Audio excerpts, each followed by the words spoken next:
On the day my dad came home, I decided to carry out the plan I had been thinking about for a while.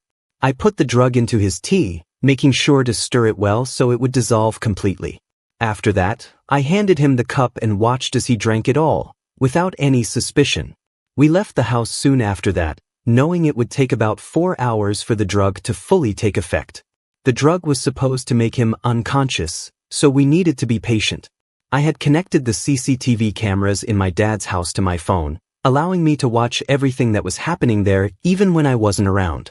It was a smart move, and it gave me peace of mind that I could see what was going on at any time. After 5 hours passed, I checked my phone and started watching the live footage. Just as I expected, my dad was lying on the couch in the living room, completely passed out. He wasn't moving at all. What happened next took me by surprise.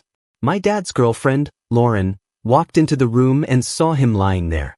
Instead of panicking or calling for help, she walked up to him and slapped him on the face, trying to wake him up. But he didn't respond at all. He just lay there, unconscious. Rather than getting worried or concerned, Lauren did something shocking. She started jumping up and down, clearly excited. It was as if she had been waiting for this moment. After her little celebration, she pulled out her phone and made a video call to someone. The person on the other end of the call was a man. With a big smile on her face, Lauren told him, "The old fool is dead, baby. We're rich." She was convinced that my dad had died and that she was now going to inherit all his money. Lauren had been deceived into believing that my dad had changed his will to leave everything to her. It all started when my dad introduced Lauren to our family, telling us that she was his new girlfriend. At first, we thought he was joking. My name is Scott, and my dad is 75 years old. My siblings and I are all adults now, and most of us are married. My 3 older siblings even have kids of their own, while my wife and I are still planning to start a family. My dad is a wealthy man. He and my late mother built 2 successful beverage companies from the ground up. They worked tirelessly to make their brands well known, and now their products are famous. My mom passed away 12 years ago, and my dad never remarried. So when he suddenly called us all together and introduced us to Lauren, we were completely shocked. That day, we thought my dad had gathered us for one of his usual family meetings where he gives us advice. But when we saw Lauren, we were all stunned. She looked so young, and we couldn't understand how she could be in a relationship with someone as old as my dad. My first thought was that she was just a new housekeeper he had hired. But my dad proudly introduced her, saying, "This is Lauren, my new girlfriend. I'd like you all to treat her with the same respect you give me. Since your mother's death, no one has shown any interest in me, but Lauren did. I'm happy with her." Hearing this, I felt a mix of anger and confusion. How did they meet? When did this relationship start? Were they really in love? I couldn't help but question her intentions. "Does she even love you?" asked my dad. He replied confidently, "She loves me. We've been together for a month, and I can't tell you how happy I've been. She's the best thing that has happened to me since your mother. And she feels the same, right, baby?" Lauren nodded, but I wasn't convinced. She was only 27 years old, and my dad was 75. The age difference was huge, and it was hard to believe that she could truly love him. "How old are you?" I asked Lauren, still trying to make sense of the situation. When she told me she was 27, I was shocked. It confirmed my suspicions. A young woman like her would only be interested in a man as old as my dad for one reason: his money. There was no doubt in my mind that she was after his wealth. "Dad, you need to break up with her," I said, trying to reason with him. "She's too young, and you can't seriously think she's in love with you." But my dad was blinded by his feelings for Lauren, and he refused to listen. He believed that she truly cared for him, but I knew the truth. She was only with him for what she could gain, and now, watching her celebrate on the CCTV footage, I was more convinced than ever. "I'm 52 years old, Dad, and she's young enough to be your granddaughter. This just doesn't feel right at all." I couldn't believe what I was seeing and hearing. My father, a man in his 70s, was seriously dating a woman who was only 27 years old. The age difference was so massive that it was hard to wrap my head around it. I wasn't the only one who felt this way either. My sister quickly jumped in to agree with me, her voice firm and unwavering. "Dad, this is wrong in so many ways. And you, young lady, she turned to Lauren. "There's no way you're actually in love with my father. I just don't believe it." Lauren, however, wasn't fazed by our disbelief. She looked us both in the eye, her expression sincere, and calmly explained, "I understand that it's hard for you to believe because of how young I am. But please believe me when I say that I genuinely like your dad, a whole lot. In fact, I've never been in a relationship before because I've never been attracted to younger men. Your dad is the first man I've been with, and I haven't regretted a single day spent with him. I love him." Her words were smooth, convincing even. I had to admit she was good with her words. It wasn't just what she said but how she said it that made it so believable. She didn't need to do much more than talk, and somehow, she managed to lower our defenses. My sister and I exchanged looks, still skeptical but also unsure of how to respond. Could she be telling the truth? Could someone so young really fall for a man so much older? We spent the rest of that day at my dad's house, trying to get to know Lauren better. She was incredibly hospitable, going out of her way to make us feel comfortable. She even prepared a delicious meal for us, and my sister, who rarely complimented anyone, couldn't stop raving about how good the food was. Lauren was so thoughtful that she even packed some extra food for my sister to take home, knowing how much she had enjoyed it. There was something so humble and down-to-earth about Lauren that made it hard to dislike her. She was kind, polite, and seemed genuinely interested in our family. After that day, we met Lauren a couple more times, and with each meeting, our skepticism slowly began to fade. She was consistent in her kindness and care, always making sure my dad was happy and well taken care of. My dad, who had been lonely for so long after my mom passed away, seemed to have found new joy in life with Lauren by his side. He would call me nearly every evening, his voice full of excitement as he recounted the day's events. He talked about how Lauren helped him with everything from cooking to laundry, even washing the dishes after meals. They went out on dates regularly, and he always sounded so happy, almost like he was reliving the days when my mom was still alive. It was strange, but in a way, it felt like my mom had come back into our lives, not in the same form, but through Lauren.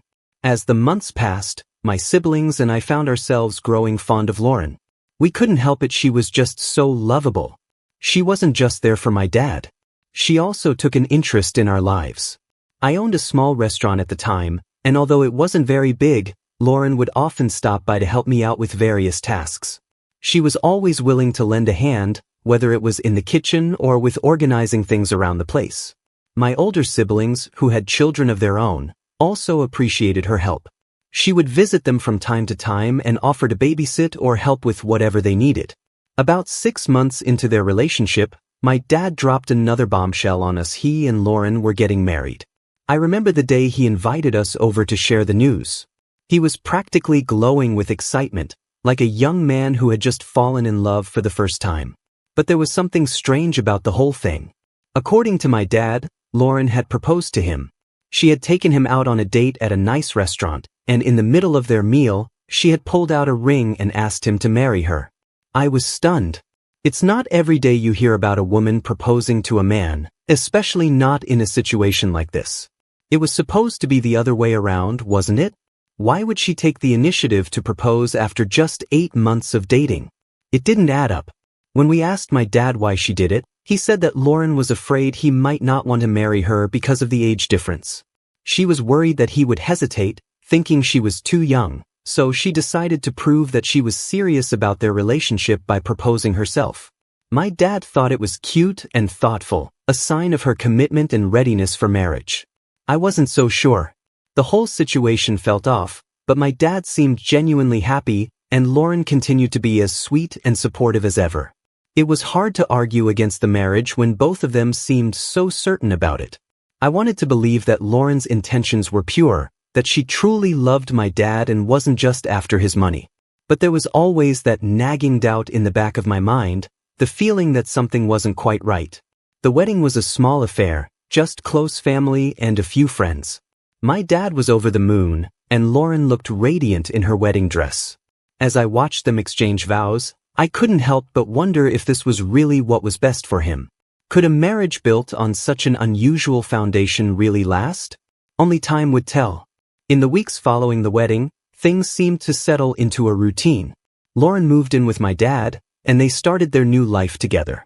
My siblings and I continued to visit, and each time, Lauren was as warm and welcoming as ever. She made my dad happy, and that was what mattered most. But despite her charm and the way she had won us over, there was still a part of me that remained cautious, always watching for signs that her intentions might not be as genuine as they seemed. Looking back now, I realized that my initial concerns were valid. Lauren had been very strategic in the way she presented herself to us, carefully crafting an image of the perfect partner for my dad. She knew exactly what to say and do to win our trust, and in the end, we were all taken in by her act. But as time went on, the cracks in her facade began to show, revealing a different side of her, one that was more focused on what she could gain than on truly loving and caring for my father. It's hard to admit, but I should have trusted my instincts from the beginning. My dad deserved better, and it pains me to think that we didn't see through Lauren's act until it was too late. Love can be blind, and sometimes, it takes more than just good intentions to protect the people we care about. At first, I thought the same as everyone else. It made sense to me that Lauren might have believed my dad would never marry her because of the significant age gap between them. So, when she proposed to him herself, I saw it as a clear sign that she was genuinely ready for marriage. That's what I convinced myself to believe, so I decided to support her in every way I could. My siblings seemed to share the same reasoning. We all came to an agreement that their marriage was okay, even if deep down, we had our doubts. It wasn't as if our disagreement would have stopped the wedding anyway. Our dad was determined to go through with it. As we began preparing for the wedding, I noticed something that seemed a bit off. Lauren was very insistent on having a court wedding instead of the traditional church ceremony. This struck me as odd, given that our family had always valued religious ceremonies.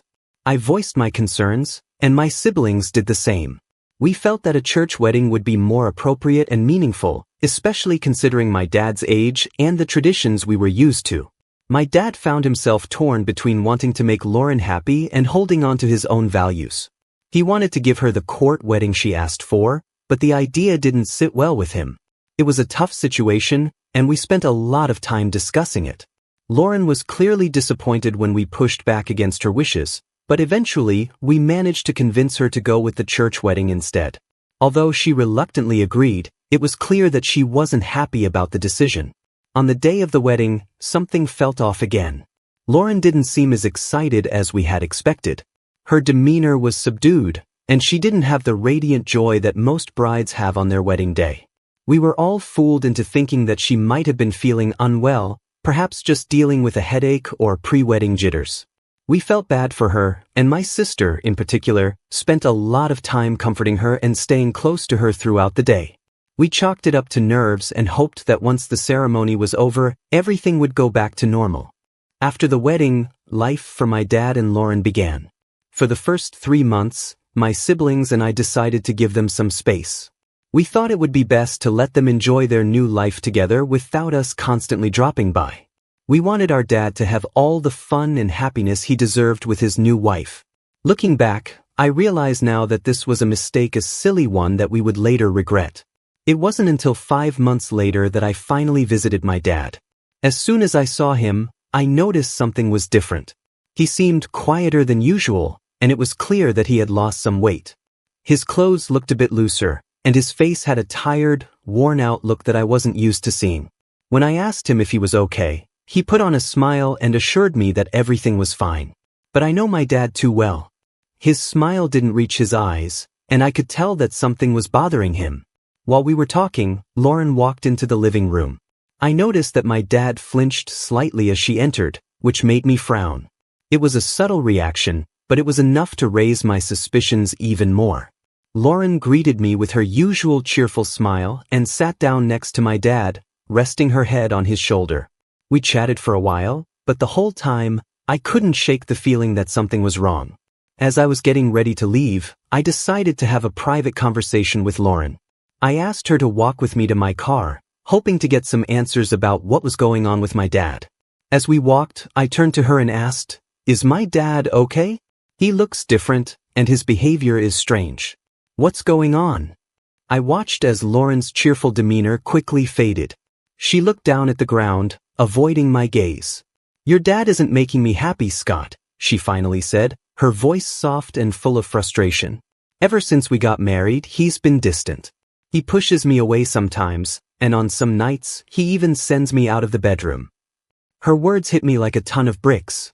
"What? Are you serious? He sends you out of the room?" I couldn't believe what I was hearing.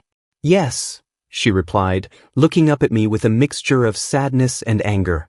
"Can you believe it? I'm a young woman and I'm his wife. But he's treating me like this." She shook her head in disbelief. I was stunned.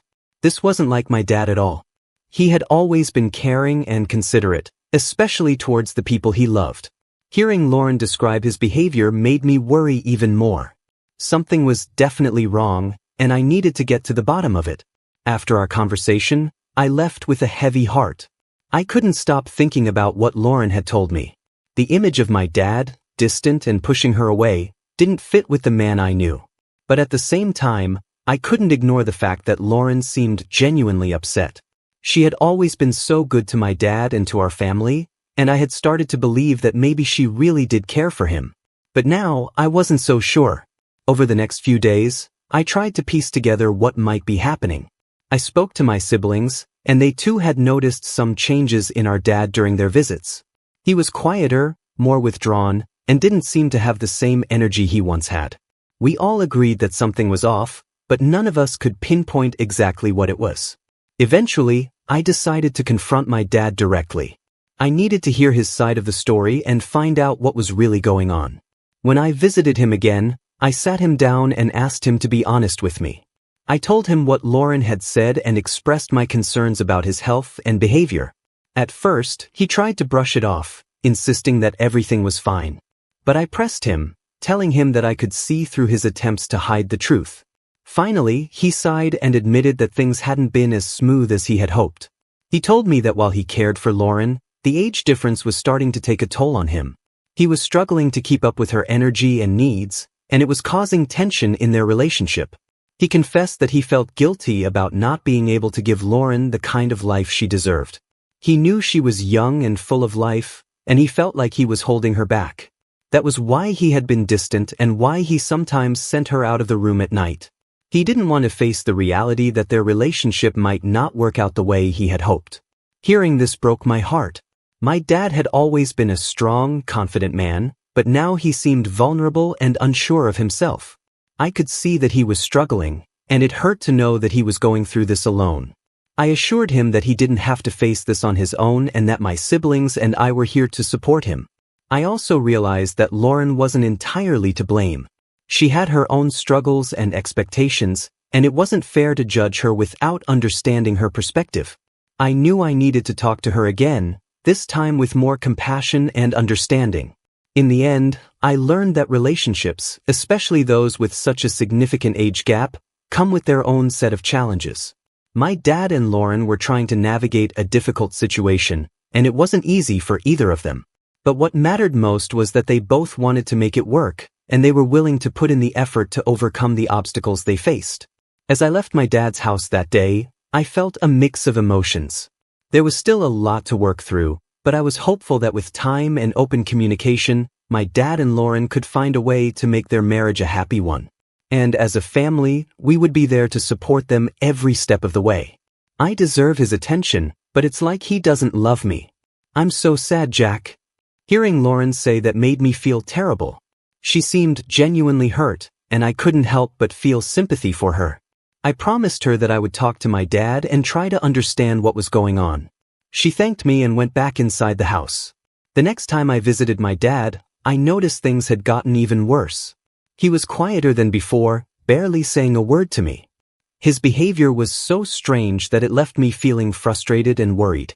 I couldn't take it anymore, so I left his house in anger, unsure of what to do next. As I was driving away, I received an unexpected phone call from my dad's lawyer. He informed me that my dad had recently contacted him about changing his will. According to the lawyer, my dad wanted to leave everything to Lauren. This news shocked me. I never expected something like this, and it immediately raised red flags in my mind. I decided to share this information with my siblings. We all agreed to visit our dad together, hoping to figure out what was really going on. 6 days later, we arrived at his house, only to find it eerily quiet and empty. I hurried up to his room, and to my horror, I found him lying on the floor, unconscious. I quickly called for my siblings to help, and we rushed him to the hospital. When Lauren arrived at the hospital, her reaction was not what I expected. The first words out of her mouth were, "Is he dead? No, he can't die now. Has he changed his will yet? He can't die." Her words sent a chill down my spine.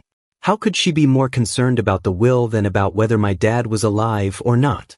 My father wasn't dead, but her reaction made me deeply suspicious. I confronted her, asking, "What are you saying? My father is not dead." Lauren suddenly became cold, scratching her head and stammering, "Well, he said he had some changes to do. I was just scared that he didn't get to do that before he died. What happened to my husband?"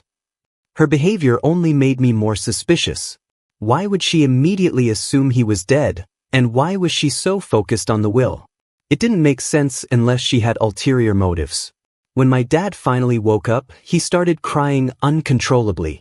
We tried to comfort him and asked why he was so upset, but he wouldn't tell us. Instead, he asked Lauren to leave the room, which only added to my suspicions. It seemed like something was terribly wrong, and my siblings agreed with me. We began to suspect that Lauren might be abusing our dad and that she was only interested in his money. The fact that she was so concerned about the will was a big clue, and we couldn't ignore it. We also questioned why our dad would suddenly want to change his will in such a drastic way. It wasn't like him to make such decisions without discussing them with us. We started to think that maybe Lauren had pressured him into it. After all, she was the one who had proposed marriage in the first place, which was strange enough on its own. Determined to uncover the truth, we came up with a plan. We knew that our dad would never tell us if something was wrong, so we decided to find out on our own. Before leaving the hospital, we spoke to the family doctor who had been taking care of my dad for years. We trusted him completely, so we shared our concerns and asked for his help. The doctor gave us a drug that could make a person sleep for an entire day, making them appear as if they were dead. We planned to use this to see how Lauren would react if she thought my dad had passed away. We also arranged for Lauren to stay at the hospital with my dad for 3 more days, giving us time to install hidden cameras throughout their house. This way, we could monitor everything that happened once they returned home. On the day my dad came home, I put the drug into his tea, making sure it was well mixed so he wouldn't notice anything unusual. After he drank it, we left the house, knowing that it would take about 4 hours for the drug to take full effect. I had connected the cameras to my phone, so I could watch everything in real time. We waited anxiously, hoping that our plan would reveal the truth about Lauren and her intentions. I could see and hear everything that was happening in my dad's house, thanks to the cameras we had set up. 7 hours later, I started watching the footage on my phone. My dad had passed out in the living room, just as we expected. What happened next shocked me. Lauren walked into the room and saw my dad lying there, unconscious. Instead of panicking or calling for help, she tried to wake him up by slapping him. I was surprised by this, but my dad didn't move at all. He was completely out. What Lauren did next was even more disturbing. Instead of getting worried or concerned, she started jumping up and down, clearly excited. It was as if she had been waiting for this moment. After her little celebration, she quickly pulled out her phone and made a video call to someone. I watched as she spoke to a man on the other end of the call, saying, "The old fool is dead, baby. We're rich." She was convinced that my dad was dead and that she was about to inherit all of his money. What Lauren didn't know was that the lawyer had played a trick on her. After the lawyer called me, he told me that Lauren had visited him, asking about the will. Sensing something was wrong, he lied to her, saying that my dad had indeed changed his will to leave everything to her. The lawyer had been with our family for a long time, so he knew how to handle the situation. I was so grateful to him for his quick thinking. While Lauren was busy celebrating with the man on the phone, I immediately contacted the police and my siblings. We all rushed over to my dad's house, determined to catch her in the act. When we suddenly burst into the house, Lauren was completely taken aback. She tried to escape, but it was no use. The police were quick to handcuff her and take her straight to the station. At the police station, it was discovered that Lauren and her 24-year-old boyfriend had been plotting to scam my dad. The boyfriend was also arrested, and both of them were taken to court. My dad was heartbroken when he found out the truth, but he didn't waste any time. He immediately divorced Lauren and cut all ties with her. Once Lauren was arrested, my dad finally opened up to us. He admitted that she had been abusing him, both emotionally and physically. He also confessed that he felt ashamed and disappointed in himself for not seeing through her sooner. However, he was relieved that we had saved him from her clutches. My dad also made it clear that he would never date or marry anyone ever again. He was done with relationships after this terrible experience. In court, Lauren was charged with emotional and physical abuse as well as fraud. She was sentenced to 30 years in prison, while her boyfriend received 20 years for being an accomplice. As Lauren was being led away, she broke down in tears, crying and apologizing to us. Her parents were also in tears. They told us that Lauren had run away from home, and they had thought she was missing. We felt bad for them, but we knew that Lauren had to be punished for what she had done. She was nothing more than a gold digger, trying to take advantage of my dad's kindness and wealth. Thank you for watching. Make sure to subscribe and leave a comment down below saying, "I subscribed," and we will do our best to reply to your comment.